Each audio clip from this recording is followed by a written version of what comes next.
اللقاء مع طالبات ومدرسة الفرنسيسكان. تعرف بيكي؟ جيسي أمجد. نريت مرقص. إيريني أندري وهيب. النهارده انتوا قدمتوا عرض مسرحي، كان ايه عنوان العرض النهارده؟ غابة المحبة والتسامح. كان ايه دوركم في المسرحية؟ أنا دوري كان الأخت الكبيرة. وحضرتك؟ كنت دور الأم. كان ايه بتتكلم عن ايه المسرحية؟ كانت بتتكلم إن إحنا دايما نكون بنحب بعض وما يكونش في خلافات من بعض، وإن إحنا نسامح بعض على طول ونغفر لبعض دايما وما نكونش شايلين من بعض. مين المدرس اللي هو دربكم على المسرحية؟ مستر أسامة. خدتوا فترة طويلة في التدريب ولا كان يعني؟ لا كنا يعني لما نروح المدرسة كنا بنبدأ من أول يوم لغاية آخره يوم كامل؟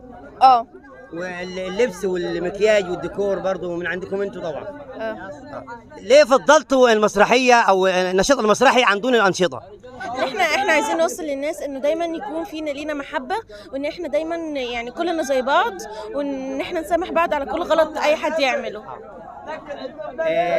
فريق العمل بتاعك كان متعاون معاكي وكنت بتأدي دورك كويس، حفظتي كويس الدور؟ يعني اتقنتيه كويس وعملت بروفه مره واثنين وثلاثه. كنت اكتر من بتطمعوا يعني المره الجايه ان شاء الله عايزين توصلوا للمركز الكام؟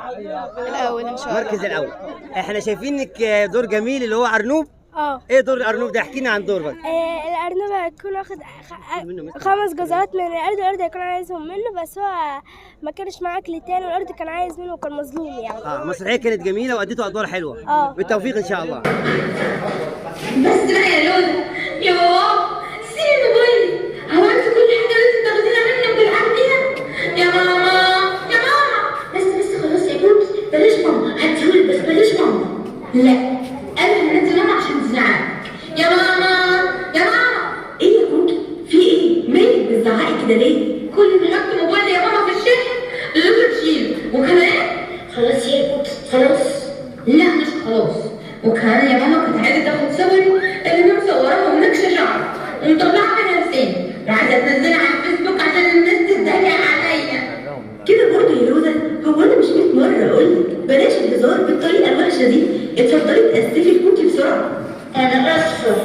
مش مسامحاكي؟ مش مسامحاكي؟ لا يا كوكي لازم تسامحيها.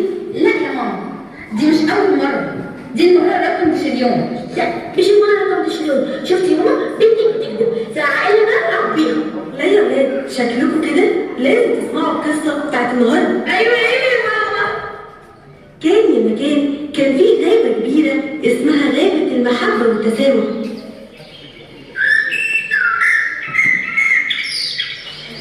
صباح الخير، انا صوصو العصفور، انا نقبة الملك وطبعا الامور، انا شغلي ان اساعد الملك في الاداره، شغلانه مهمه وجباره.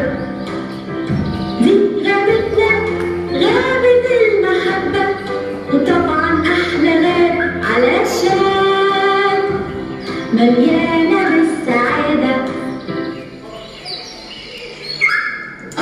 نسيت اقول لكم النهارده الملك عامل حفله كبيره بمناسبه ان المجاعه خلاص خلصت، وبكده على كل واحد فيكم انه يرجع اللي اخده من الملك في المجاعه وبس. الله اكبر. سمعت يا بابا؟ بيقولوا في عافيه. انتوا الفرحه دي؟ انتوا عارفين الحفله دي الملك هيعمل فيها ايه؟ هيعمل ايه يعني؟ ملكنا عامل حفلة عشان نلم الغلة ونروح نديله حقه اللي اتطردنا منه ساعة المجاعة. وايه المشكلة في كده؟ أكيد اللي مش معاه أو مش عامل حسابه ياكلوا على غدا أو عارف نار على حسب مزاجه. وانت خايف كده ليه يا قرود؟ هو انت مش معاك الموز اللي انت زرعته؟ عيني كانوا كله. ازيكم يا جماعة؟ عاملين ايه؟ ايه ده؟ مالك يا قرود؟ مالك زعلان كده ليه؟ فاكر يا أنوب اتفقنا مع الملك النهارده لازم نرد اللي احنا استلفناه علشان يرجع يخزنه. ايوه ما انا عارف، وعشان كده جهزت قطعة من الجزر عشان ارجعهوله. يا بختك انا بقى عيالي كله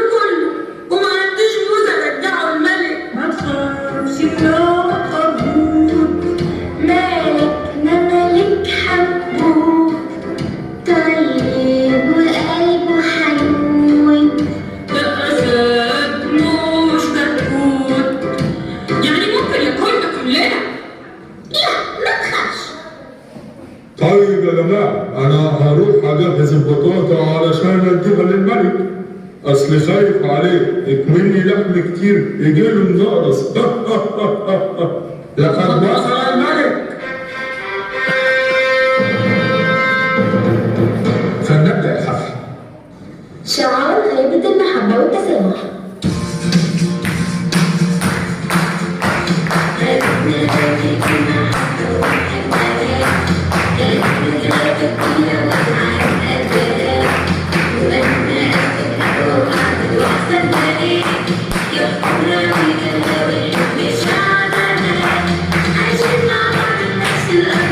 أكيد كلنا لازم نشكر ربنا على وقفته معانا فترة المجاعة ونطلب منه إنه ما دخلناش في التجربة الكبيرة دي تاني. شكرا.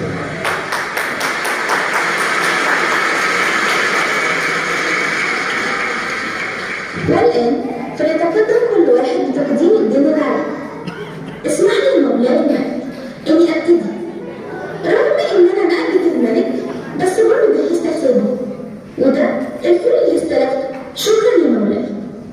أشكرك يا صاصة على أمانتك. مولانا الملك السود، أنا بشكرك جدا على حكمتك اللي عدتنا المجاعة. أنا جهزت البطاطا اللي استلفتها. أشكرك يا مولانا. شكرا يا فلافيل. وادي البرسيم اللي استلفته منك يا مولاي. شكرا ليك. العفو يا أخويا. مولاي اتفضل يا مولاي الدين بتاعي. شكرا يا ابوي. اتفضل يا مولاي، انت احنا كمان. شكرا يا مولاي. أشكرك يا مولاي الملك إنك سلفتني الجزر ده في المجاعة، بس أنا متأسف معرفتش أجهز الكمية كلها بدون آخر شوية جزر عندي. لا يا ابوي، خلي الجزر ده كمان معاك علشان أولادك. أنا سامحتك. شكرا يا مولاي الملك على طيبة قلبك. مولاي مولاي الملك أنا آسف. آسف على إيه يا ابوي؟ ما قدرتش أحوش حاجة من الموت اللي زرعته. عيالي كانوا كله وما عنديش أسد ديني. ولا يهمك يا ابوي، أنت برضه من شعبي وشعب غير المحبة والتسامح. شكرا يا مولاي. نشكركم على وجودكم معانا النهارده. لقد انتهى الحفل. إيه يا أستاذ أرنوب؟ مش ناسي حاجة ولا إيه؟ نسيت إيه؟ نسيت ال5 جزرات اللي أخدتهم مني قبل المجاعة. بس أنا يا قرو ما عنديش أكل تاني. ما عندكش وأنا مالي من أكل عيالي. هاتهم يا أرنوب، ادهم لي كده بالذوق بدل ما أخدهم بالعافية. سيب بقى، هات يا أخي، هات. أنا بقول لك هات يا قرو، لا إيه الخناقة دي؟ مولاي مولاي الملك، مين اللي قال؟ العصفورة يا ابني. أرنوب أخد مني 5 جزرات قبل المجاعة وأنا عايزه. فيها حاجة دي؟ صدقني يا مولاي الملك أنا ما عنديش غير الجزر اللي كلامك سامحتني فيه. وأنا مالي؟ وأنت مالك؟ ما أنا كان مالي إن أولادك أكلوا النص كله. أنا سامحتك يا أبوي علشان بحبك، والمفروض علشان إحنا في غابة المحبة تسامح أرنوب زي ما أنا سامحتك.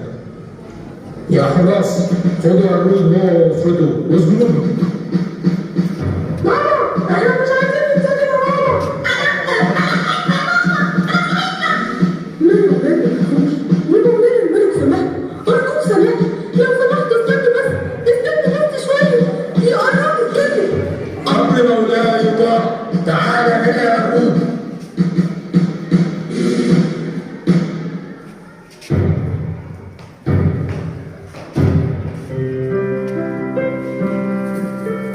أنا فعلا غلطان يا مولاي. كان المفروض إني أكون محب وأتعلم منك إني أسامح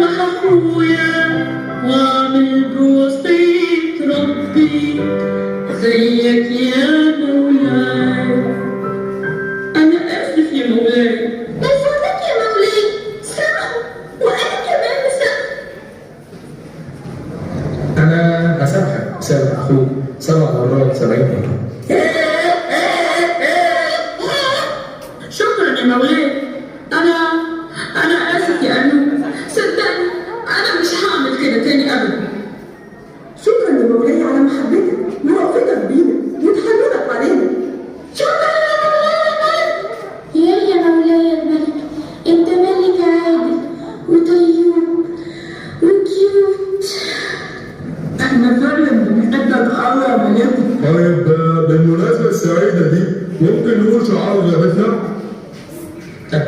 طبعا يا كرافيل